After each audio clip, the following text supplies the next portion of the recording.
A lot of times we talk about what you should be investing in, but the secret is that we are actually investing too. And we've actually picked up 3 deals as a team this year, and Laryssa is managing all 3 of them. Yeah. That's why I decided to bring her on and talk more about these deals. And for one of them specifically, you are an owner as well. Yep. So just wanted to pick your brain and learn from the deals that we picked up so that people can invest more wisely in the Toronto multiplex space. Okay, cool. Yeah, I know this summer is going to be very busy for me, but very excited. Some great projects happening.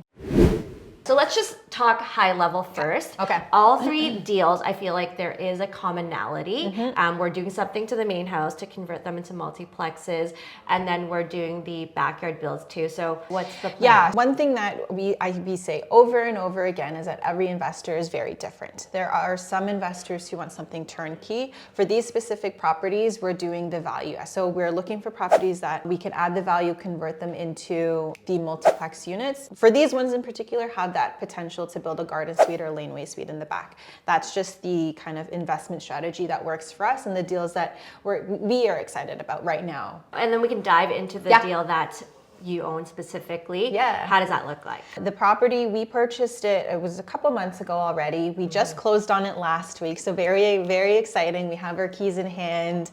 The game plan here, so it's a detached 2-story house on a lot size. I think it's 25 by 120 or something like that. So very, very great lot size. The build potential there in terms of like the backyard ADU would be a garden suite. We have proper access, all of those things check the box. So why did we like this property? Detached 2-story.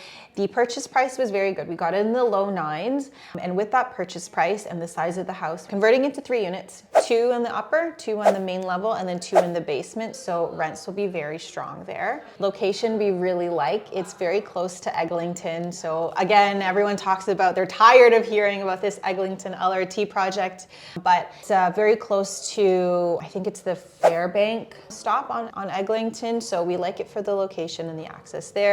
The area itself is slowly gentrifying, so the idea is over time values will increase, as well as that value we're adding into the home now. Yeah. We like it for a lot of those reasons. Good lot size, good building, good location. So basically what you said, it's not just about the price. You can get a house for a very cheap price, but the numbers might not still work, right? For this property, it's a good price and you can get really good sized units on all of them. So you have like the 2 bedrooms, 2 bedrooms, 2 bedrooms. Exactly. That's not very common. Most houses you can probably do 1-1-1 easily, and then sometimes you might be able to do 2-1-1. Yeah. But this one sounds like it's a really good size house. Yeah, and I will say too that the bedroom sizes, they're very good sizes. It's still gonna have the functional kitchen and living room area as well.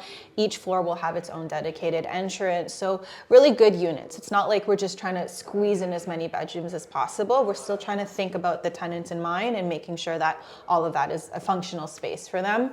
The tenant profile that we're gonna see here are oftentimes like in the service sector or in the trades. So a lot of construction workers, a lot of people who work in restaurants or retail stores, things like that. Great tenant profile, very, very reliable, very, very responsible. We enjoy working with them. They're very, very good tenants. Yeah, I personally really like this tenant profile. Yeah.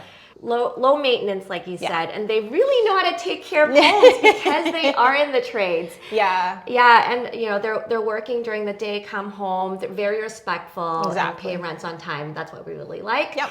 Okay, so let's talk about capital required. Set the purchase price is in the low 9s. Low 9. How much is this project going to cost? Because you're converting the main house into 3 units, and then you're also building the garden suite in the back as well. Yeah, so I am managing the property for us. So I am trying to keep everything as tight as possible, do what's required in the home to get it really up and running. And over time, our team has been able to build really great relationships with trades.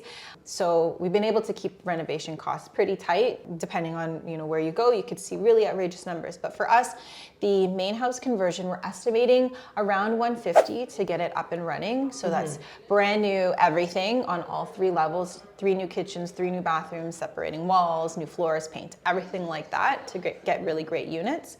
So about 150 in the main house, and then for the ADU, the garden suite, game plan right now, I think we're estimating about 280, again, self-managed. So I will be managing every single trade from foundation to all of the exterior, getting the shell up and standing, and then to the interior finishes. It's self-managed.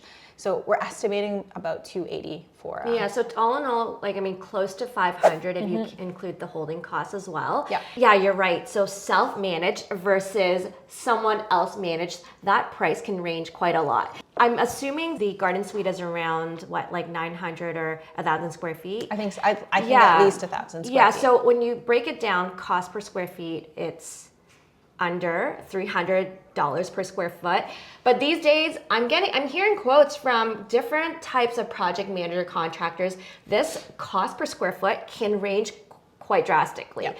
$350, $450, $550. I've heard $650 per square foot as well. So when people say, oh, are these numbers realistic? Yes, because we've done so many of these and we're putting our own sweat and time to manage these. Yeah. But when you hire someone else out to do it, then it really depends on how much they add to manage a project as well. And that really and there's affects the nothing cost. wrong with going that route. Sometimes they don't have the time to run their own projects. So there's nothing wrong with going that route. The numbers just might not shake out to be as strong overall. Yeah. But for us, we have enough under our belt where we can kind of understand what the process and what the cycle will look like. There's going to be nuances with every single project, and it might not be smooth sailing, and that's something you just accept taking on any type of project. But we've seen the path happen or move forward in a good way. So it's just being able to redo that. Yeah, no, for sure. Yeah, there's nothing wrong with it. Like if you compare a garden suite, a 2-bedroom garden suite, you're getting it for $400,000 if you're paying someone else to do it.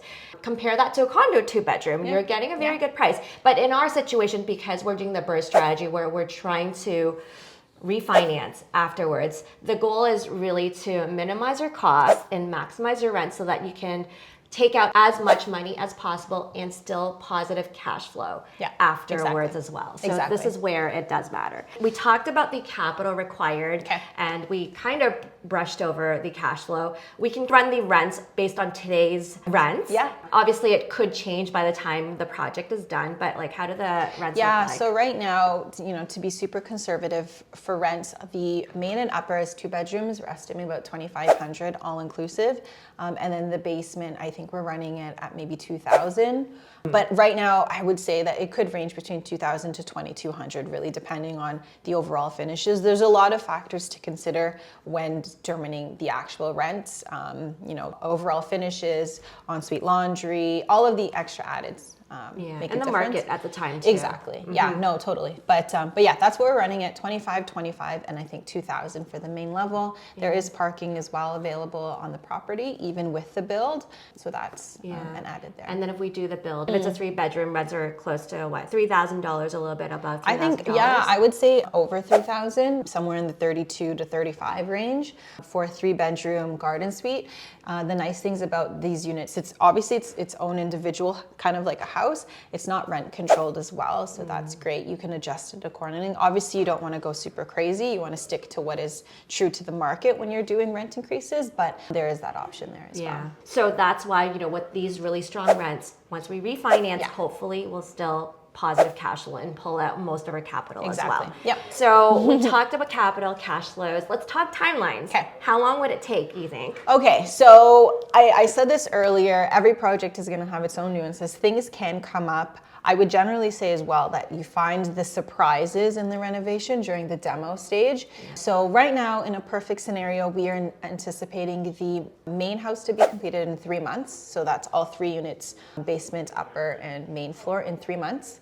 And then the garden suite's a little bit of a slower process. It's a complete new build. The permit process is also something we have to factor in now and consider in the timeline. So I think overall, somewhere between 6 to 8 months for the garden suite to be fully done and up and running. So within a year.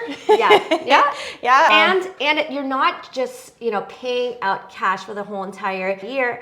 once the main house is done and Exactly. rented out, then you can carry the property a lot better. And that's what works really well with this kind of model. Exactly. I will add there that some clients decide to do the main house renovation first, refinance that building, use the money to build the laneway or the garden suite. We are just choosing to do everything all in one shot, but that's not, you have to do it that way. You can do either way. So another interesting thing that I did want to talk about are the garden suite rules in Toronto. They keep changing. We're getting complete whiplash. It's on really what can be done. annoying. Last year, when you were to build a garden suite, you would need the 45-degree angular planes on all four sides. And as of beginning of this year, if you have 2 units in the main house, it's possible that you don't need any angular planes on the garden suite. But now it looks like the city is adding them back as sloped roofs, and we might need to need those, changing the words, and we might need to add those angular planes back in. So it's another thing that you'd probably need to navigate as you work on those permits as well. Totally. All right, so if someone wanted to take on a project like this, a multiplex conversion and a laneway suite or garden suite build, what advice would you give them if they've never done this before? So I would say that there is a lot to know when you're doing a main house conversion as well as building a laneway or a garden suite in the back. And the expectation you should not have on yourself is that you have to know everything before jumping in. There's people like us, like our team, who look at these types of deals day in and day out. We do these types of deals ourselves. So one, working with a team who is in the space is probably one of the best things you can do for yourself if you're curious about how to make the strategy work for you. When we walk through a property, we are looking at it with a very different lens. We're looking to see exits. We're looking to see ceiling heights. We're making sure that we are calling out things you or, as someone who isn't involved in the space as much, might miss, so that when you're walking through, we're talking about it. The other thing I will add there is, we're working with our team. We have a really tight-knit ecosystem of contacts and professionals that we can work with. So we have our contractors that will come through to help provide different quotes, and we'd get multiple quotes through the process. The other thing too is architects. We have a couple architects that we work with that can speak to what is possible in the house, whether it is possible to build or to get the legal basement, or how to convert it into triplex, or what is possible with the garden suite and how big we can build the garden suite. All of those things, the expectation should not be I have to know all these answers before jumping in. It really is working with a team who can help guide you along through that process and make it feel less scary, because there is a lot to consider. I think that end-to-end services that we offer is so important. When you go on that first in-person discovery tour with Laryssa, she'll be showing you, opportunities on the market, but not just that.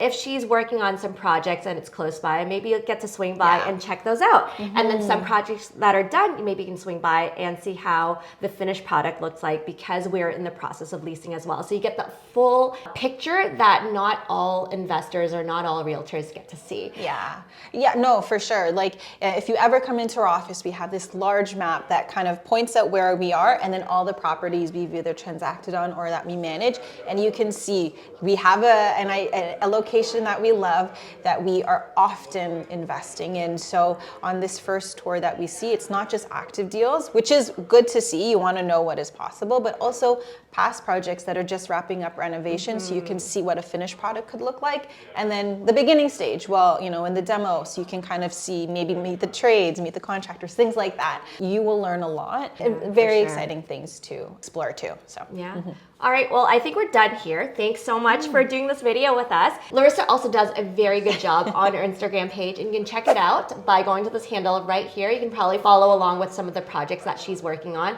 And if you do want to reach out to our team because you want to get started with real estate investing, feel free to book a call with us right here. All right, until next time, bye.